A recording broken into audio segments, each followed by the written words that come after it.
Hello সবাই কেমন আছেন? ঘর কর্নার আরও একটি নতুন ভ্লগে আপনাদের সবাইকে স্বাগত জানাই। দুদিন হয়ে গেল আমি বাপের বাড়িতে এসেছি। 3 দিন, আজ চতুর্থ দিন। তো সকালবেলা আমি একটু বেরিয়েছিলাম। সকালবেলাটা একটু ঠান্ডা ঠান্ডা ওয়েদার ছিল, আগের দিন যেহেতু বৃষ্টি হয়েছে। আর সকালবেলা বেশ সুন্দর রোদ উঠেছে, তো আমি একটু আশপাশটা ঘুরে নিচ্ছিলাম। আর এই মুরগি এখানে একটা ডিম পেড়েছিল, আমি ডিমটা তুলতে এসেছিলাম। আর তখনই এই যে মোরগটা আমাকে কামড়াচ্ছিল। তো এই মোরগটা খুব অচেনা মুখ হলে তাদেরকেও কামড়ায়। তো আমি তো সবসময় ওর কাছে আসি না, আমার মুখটা এখন অচেনা। বাড়ির মেয়ে হতে পারি, তবে ওর কাছে তো আমি অচেনা, তাই ও আমাকে কামড়াতে এসেছিল। আর এদিকে আমার মা অনেক রকমের সবজি এদিকে লাগিয়েছে। এই গাছের বেগুন হয়েছিল, বেগুন আমাকে পাঠিয়েছিল। এই গাছের কচুও আমাকে পাঠিয়েছে। তো এখনও ঘরে আছে হাফ এই কচু, খাওয়া হয়নি। আর এই দেখো ওল গাছও হয়েছে। এই বর্ষার সময় না ওল গাছ ওঠে হয়। তো এই ওল গাছগুলো একটু বড় বড় হলে ডাঁটাও পাঠাবে আমাকে। তো ঘরের সবজি বেশ সেই টেস্ট আলাদা, খেতেও বেশ ভারী মজা লাগে। আর এই যে হচ্ছে আমাদের বাড়ি। এইবারে সামনে আমার ভাইদের বিয়ে আসছে, এবার ঘরটা পুরো রং করবে, সুন্দর করে সাজাবে। তখন আপনাদের সাথে শেয়ার করব কত সুন্দর লাগে আমাদের বাড়িটা দেখবে। আমার বিয়ের আগে এই বাড়িটা কমপ্লিট করেছিল, আর এখনও পর্যন্ত সেই রকমই আছে। পুরোপুরি কমপ্লিট করে উঠতে পারিনি, সময় হয়ে ওঠেনি, বিভিন্ন রকমের কাজ থাকে তো। আর এদিকে দেখো এই যে আখ গাছও হয়েছে, আমার মা লাগিয়েছিল। আর এই আখগুলো ভীষণ মিষ্টি হয় খেতে। গ্রামের পরিবেশটা না সত্যি অসাধারণ, যত দেখি তত মন ভরে যায়। এখানে আমি যে কয়েকটা বছর ছিলাম বেশ আনন্দ সহকারে কাটিয়েছি, তবে এখন চলে যেতে সেই দিনগুলো আমি বড্ড মিস করি। এই দেখো এই নারকেল গাছটা, কত নারকেল হয়েছে, ছাদ থেকে কিন্তু নারকেল পাড়া যায়।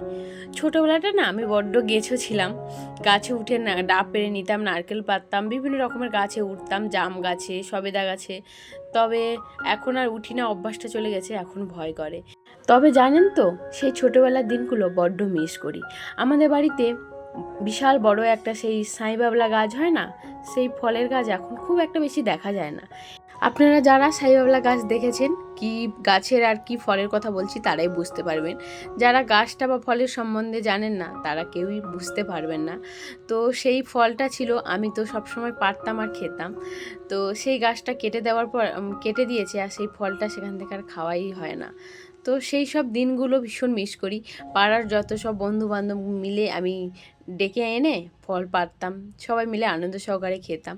তো তবে ছোটোবেলার দিনটা খুব আনন্দ করে কাটিয়েছি। আর এখন সেই সব দিনগুলো বড্ড মিস করি, আর চাইলেও সেই দিনগুলো এখন আর ফিরে পাবো না। এইখানে দেখো কত ঝোপঝাড় হয়েছে, এখানে বিভিন্ন রকমের গাছ আছে, পেয়ারা গাছ আছে, কাঁঠাল গাছ আছে, আম গাছ আছে। এখানে গাছপালায় ভরে গেছে, কি সুন্দর লাগছে চারিপাশটা। তবে কি বলুন তো, আমাদের ছোটোবেলাটা আমরা যে আনন্দ করে কাটিয়েছি, খেলাধুলা করেছি, এখনকার সব ছেলেমেয়েরা তো ফোন নিয়েই ঘরে বসে থাকে। খেলাধুলাটা কি তারা তো জানেই না, আর খেলা সেই ইচ্ছেটা থাকে না। আর বাইরে কারোর সাথে না মিশে, কারোর সাথে না খেলাধুলা করে ঘরবন্দি জীবন একাই কাটাচ্ছে, আর একা একা বসে ফোন দেখছে। আমার ছেলেটাই তো এখন কয়েকটা বন্ধু হয়েছে বলে তাও বাইরে যায় খেলে, না তো এতদিন যখন আমরা মেদিনীপুরে থাকতাম তখন তো বাইরেই কারোর সাথে মিশতো না, ওই ঘরের মধ্যে আমার সাথেই খেলতো, একা একা খেলতো, না তো ফোন।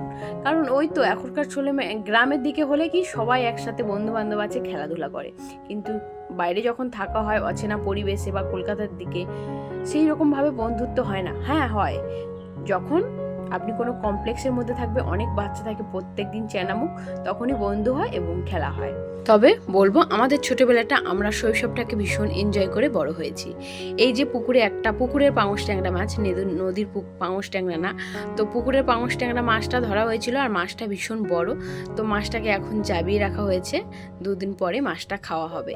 এখন ঘরে যেহেতু মাছ আছে, তাই এই মাছটাকে আর কাটা হয়নি, যেহেতু পড়েছে আর ছেড়ে দেয়নি, এইভাবে পুকুরে চাবিয়ে রেখেছে। ছোটোবেলা থেকে দেখে আসছি, কোনো মাছ, বড় মাছ, কাঁংড়া বেশি হলে বড় হাঁড়িতে বা এইভাবে পুকুরে এইভাবে জাবিয়ে রাখতে বেশ ভালো লাগে এগুলো দেখতে। আর পুকুরের চারিপাশটা দেখুন, আমাদের ফুল গাছ, কলা গাছ, চারপাশটা যেন সবুজে সবুজে ঘিরে আছে। আর এই গ্রামে যেদিকেই তাকাই সেদিকেই সবুজ, আর কলকাতার দিকে যেদিকেই তাকাই না কেন সেই দিকেই শুধু শূন্য, গাড়ি ঘোড়া, ধুলো বালি, এইসবই। তো ওই জন্য গ্রামের পরিবেশটা এখন করে বেশি ভালো লাগে, যেন মনে হচ্ছে এখানে এসে একটা ঘর বেঁধে থাকি। তবে সেই উপায়টা তো নেই, আমরা তো কাজের সূত্রেই বাইরে থাকি, তো চাইলে তো এখানে থাকতে পারবো না, ওই ঘুরতে আসি, এটাই ভালো লাগে। আর এটা হচ্ছে আমাদের পুকুর। এখানে আমি কত সাঁতার কেটেছি, স্নান করেছি। ছোটোবেলাটা আমি খুব ছোটোবেলায় কিন্তু সাঁতার শিখে নিয়েছিলাম, তবে আমার ছেলেটা এখন এত বড় হয়েও সাঁতারটা শিখতে পারলো না, ওর এখনও জল দেখে ভয় পায়। তবে আমি যখনই বাপের বাড়িতে আসি ওকে সাঁতার শেখানোর চেষ্টা করি। তবে আমি তো এসে 1 সপ্তাহ থাকি, তো ওই 1 সপ্তাহে ওর ভয় কাটাতে কাটাতে চলে যায়। একটু যে ভয় কাটিয়ে উঠলো এইবারে সাঁতারটা শিখবে ভালোভাবে, তখনই আমার বাড়ি যাওয়ার সময় চলে আসে। ওই করে করে ওর আর সাঁতার শেখার হয়ে ওঠে না। আর এখন যেহেতু ও স্কুলে ভর্তি হয়ে গেছে, স্কুল, ড্রয়িং সব কিছু ছুটি ছাটা দেখে আসতে হয়, আর ড্রয়িংটা তো ছুটি থাকে না।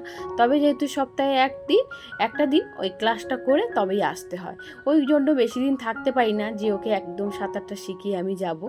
তো এবারে এসে সাঁতারটা শেখাতে চাইছি, তবে ভয় পাচ্ছে। সবে যে ভয়টা কাটিয়ে আস্তে আস্তে যাচ্ছে, তখনই আমার বাড়ি যাওয়ার সময় হয়ে যাবে আর আমি চলে যাব। বিয়ের আগে আমাদের ঠাকুর মন্দিরে পুজো দেওয়ার দায়িত্ব ছিল কিন্তু আমার, আর আমি সমস্ত ফুল তুলে ঠাকুরকে কি সুন্দর সাজিয়ে দিতাম।